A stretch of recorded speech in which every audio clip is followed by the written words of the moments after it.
bagong silang na sanggol ay umiyak nang mahuli ito ng ahas, pero ang ginawa ng pusa ay nakakagulat. Ang mga pusa ay mahusay sa paligid ng mga bata. Nagagawa nilang parehas na maging masaya. Umiiwas lamang ang mga pusa na mahiga sa tabi ng baby dahil madalas hawakan ng mga ito ang kanilang buntot at yun ang hindi nila nagugustuhan. Gayunpaman ay mapapansin mong mas malambing sila sa mga baby kaysa sa mga taong sapat na ang edad. Malamang na kahit pusa sila ay alam nilang pagkakakilanlan ng isang sanggol. Hindi mo kinakailangang intindihin ang isang pusa sa bawat pagkakataon dahil sila ay likas na independent sa kanilang buhay. Lalo na kung wala namang ibang pusa sa kanilang paligid. Ang kuting naman ay mahilig na makipaglaro at tumalon sa iyong mesa kuminsan para makihalubilo sa iyo sa pagkain. Wari bang lahat ng bagay na maaari mong gawin sa iyong sariling tahanan ay kailangan palagi mo siyang kasama. Isang Biyernes noon ng Memorial Day weekend, 2 lokal na residente ang pinasok na isang makamandag na ahas. Sa regular na pagkakataon, ang ahas ay pinapatay at ang isa sa nakagawa noon ay isang pusa. Madaling araw noon kung saan isang solidong kulay itim na kuting, nasa 5 buwang gulang na pagmamay-ari ni Jennifer Shelton. Isang cottonmouth snake ang palihim na nakapasok sa kanilang tahanan. Sa labas lamang ng McAllister. Nataon namang nasa mahimbing na tulog si Jennifer na mga sandaling iyon at pinaglaanan na lamang ang kanyang kuting ng ilan nitong pangangailangan. Binigyan niya ito ng maayos na tirahan at pinangalanan nitong Midnight base sa solido nitong itim na kulay na nagre-representa sa madilim na gabi. Naampon niya si Midnight bilang isang rescue cat, 1 linggo pa lamang ang nakakaraan. Ang baby ni Jennifer ay natutulog lamang ng mahimbing sa crib nito sa sarili niyang kwarto ng mga oras na yun. Maigi na lamang at ang pusa ay nadama kaagad ang nalalapit na panganib. Kaya naman naging alerto kaagad ito at naging mapagmasid sa paligid. Dito na nakarinig ng pag-iyak ang pusa. Kaya naman agad niya pinuntahan ng baby kung saan may naatake ito o nakagat na isang ahas. Si Jennifer ay napasugod na rin sa kwarto ng kanyang baby. At doon nga niya naabutan ang eksena. Kaya naman, kinuha na niya agad na pakargang kanyang baby papalayo sa ahas. Wala pang 1 taon ang nakakaraan, maging siya'y nakagat na rin ng isang cottonmouth. Hindi lamang 1 kundi 2 beses pa. Naging dahilan ito para manatili siya ng ilang araw sa loob ng ICU pero laking pasasalamat na rin at hindi niya ito ikinamatay. Sa kabila ng kanyang naranasan noon, ay laking pagkabilib niya sa ginawa ng kanyang pusa. Hindi lamang ito ang naging kaso na may kinalaman sa nangyari, kung saan 4 na pusa noon ang tumalon sa isang cobra snake para iligtas ang buhay ng 2 taong gulang na baby girl mula sa Saudi, sa loob mismo ng kanyang bahay sa Gulf Kingdom. Bago mapatay ng ina ng baby ang ahas, ay isang balita ang nagkalat sa marami. Isang bayan umano sa Southern Province ng Asura ang nagawang gumapang sa binti ng isang batang babae habang naglalaro ito sa labas ng kanyang kwarto. Ayon sa isang pagsasadula ay literal na tinalon ng 4 na pusa ang makamandag na ahas at doon isang matinding paglalabanan ang naganap. Ang bata nilang kasama sa bahay noon ay nagsisigaw sa takot habang ang kanyang ina naman ay dumiretso na ng kusina para kumuha ng matalim na kutsilyo. Walang pag-atubiling ginamit ng ina yun para mapugutan ng ulo ang nasabing ahas. Makalampas ang ilang sandali ay humupa ng mga pusa sa kanilang ginagawang pangangagat sa ahas. Sila ay tunay na bayani sa lahat ng oras ay nakahandang mag-alay ng sarili nilang buhay. Isa ring insidente ang nangyari kung saan isang cottonmouth pa rin ang nakapasok sa tahanan ng magkasintahang sina Ronnie at Pam. Base sa tansya ng dalawa ay nasa 12 to 14 inches lamang ang haba ng ahas. Mukha din itong agresibo. Ang kanyang anak noon ay nataong nakayapak lamang sa loob ng kanilang bahay nang sa hindi nito sinasadyang matapakan ang pumasok na ahas at bigla siyang tuklawin. Si Ronnie naman ay agad pinatay ang ahas nang ito ay maabutan.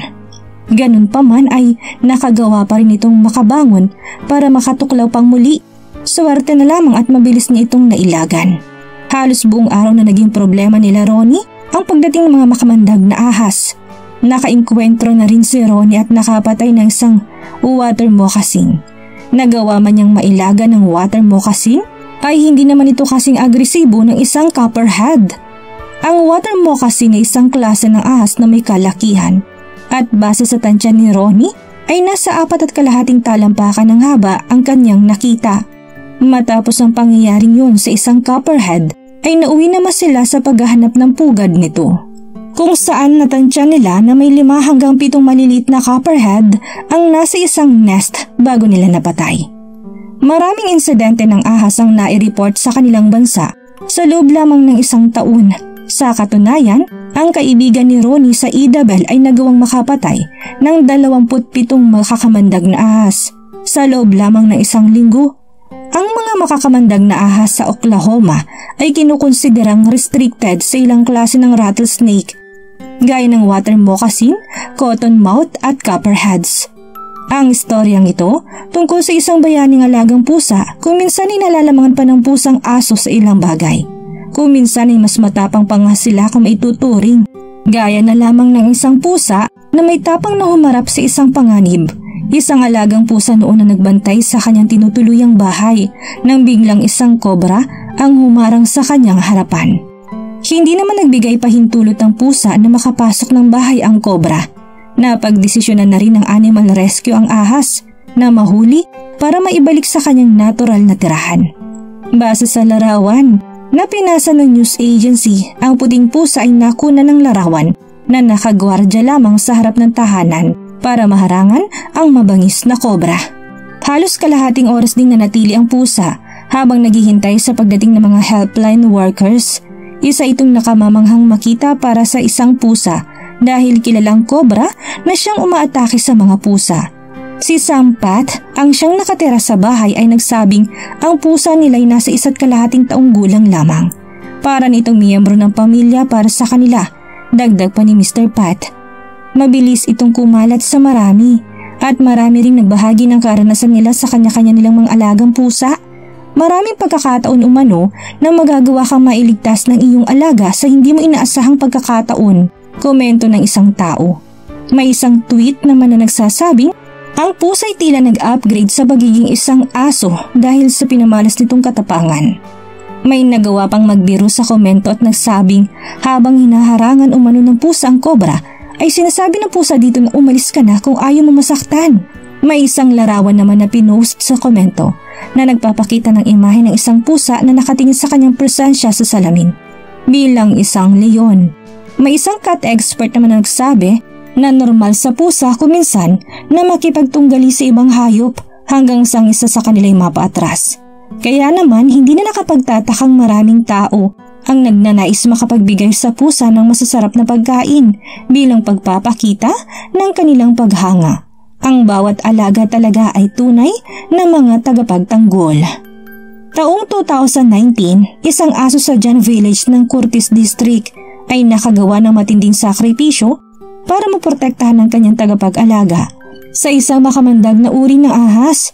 May pagkakataon din sa Pilipinas sa lugar na Batangas kung saan isang aso ang naaktuhan na buong tapang na nakikipagbuno sa isang kobra para protektahan ng pamilya ng kanyang amo.